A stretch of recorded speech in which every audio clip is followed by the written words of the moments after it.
Hey guys, so I wanted to take a couple of minutes today just to talk a little bit about my marathon, pre-race, race day, and post-race.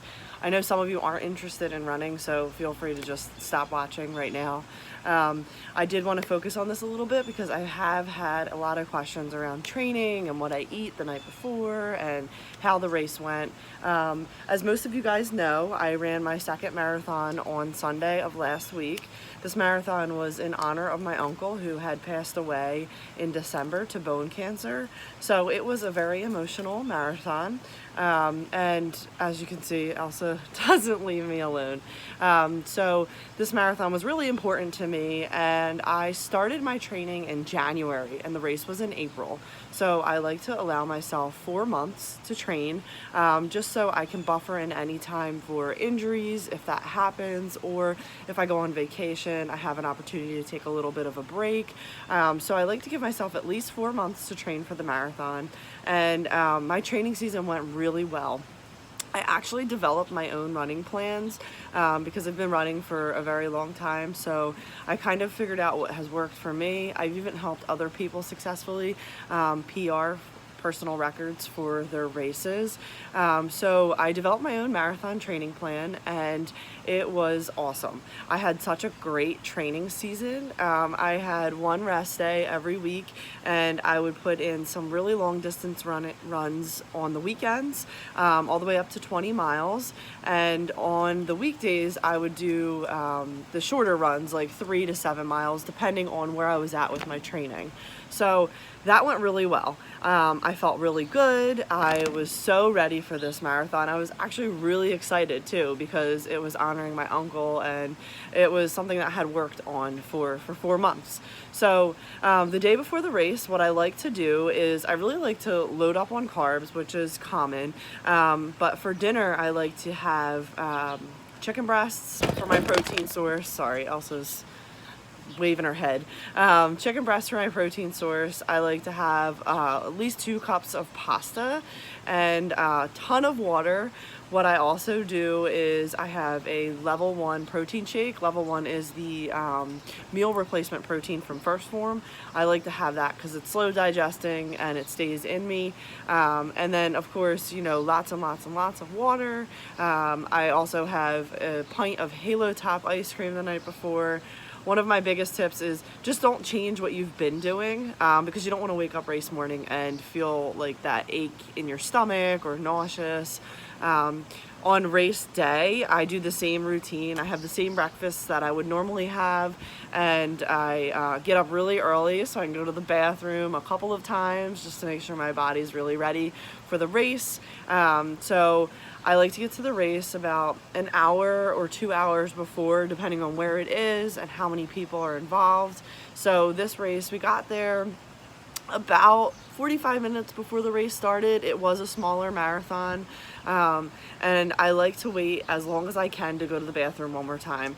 So with running a marathon, you have to be hydrated naturally, and you're going to be out there for 4 or 5 hours, so you want to try to go to the bathroom right before you start running. That way it's one less thing that is going to distract you during the race.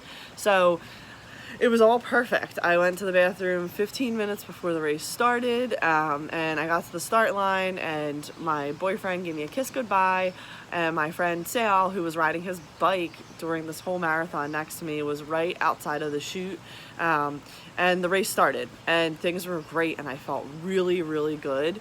And then I got to mile 10, and something happened out there. I just hit a wall, a mental wall, a physical wall. I started crying. I was in a lot of pain. Thankfully, my friend Sal was there, and he said, you know, you're doing this for your Uncle Jimmy. You're gonna finish. It was raining, and then it was sunny, and it was windy. It was cold, and it was hot. It was just like a variety of all these different things that were happening out there. But I kept pushing, and I really did learn a lot about mental strength out there. It was very difficult to push past a lot of the barriers that I was hitting out there. But I just kept going, and then I passed the half marathon finish. So there was, you know, a straight line for the marathoners and then a chute for the half marathoners. And I said to Sal, I was like, I'm calling it. I am calling it. And he's like, no, you're not. You're going to finish this race. And it was so hard to pass the finish line and keep going.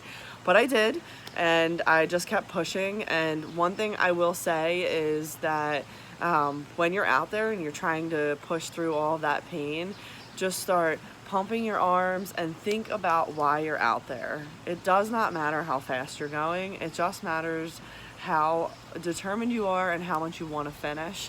I drank my little Gatorade Ignition shooter that I had, and I felt better again. And I just kept pushing and pushing and pushing.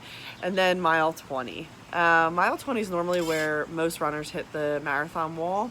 And the mile 20 was the, oh my goodness, I still have a 10K left moment. And I took another drink of my Gatorade Ignition shooter that I made, and I just kept pushing. And then the sun came out. And I was like, I'm finishing this. I don't care how long it takes me. There were moments where all I could think about was maybe I can crawl for the last 4 miles. Maybe I can just waddle my way in.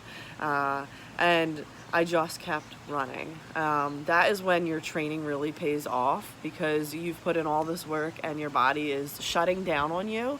And that training that you did for the last 4 months really does pay off.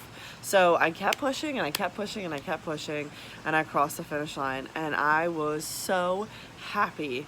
I crossed the finish line in 4 hours. My family was right there. My boyfriend was right there.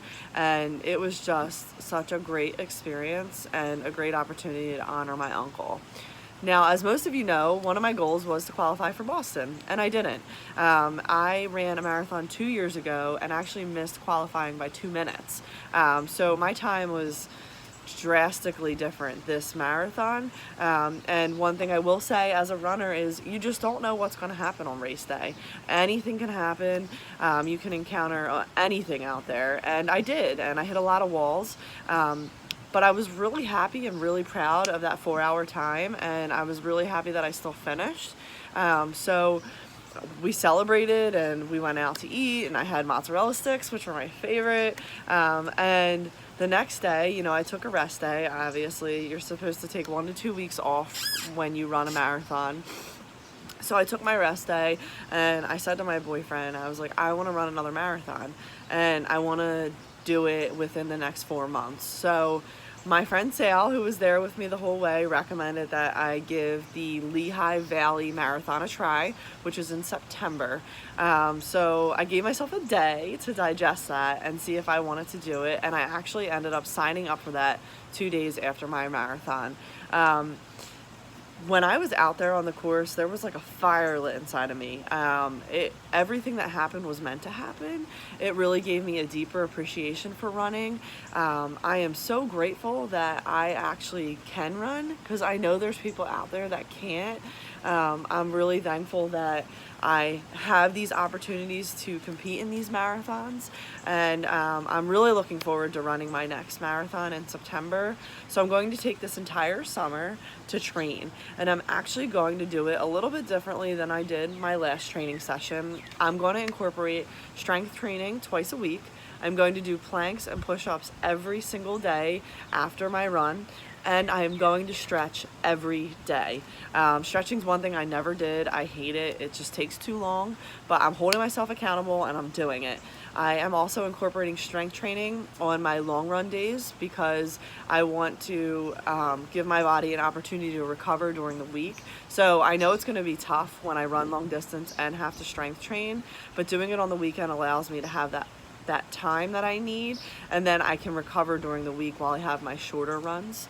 So I'll be doing strength training as well, which will consist of, you know, lunges and air squats, push-ups and planks, and maybe some weights, but mostly body weight exercises, which I will share with all of you if you're interested. And then stretching. So I think stretching is really important, and I think it's one of the reasons I had significant trouble with my legs. My leg felt like a rubber band at some points in the race, so I'm hoping that stretching will make me more resistant to that as well in September. So I know that that was a brief update of everything that happened from January until now, but I just wanted to share that with all of you, and I hope you guys really like this. If you want to learn more about running, let me know. If not, it's okay. And just know running is my passion. I love it, so I'm always happy to help if anybody's interested. Have a great weekend.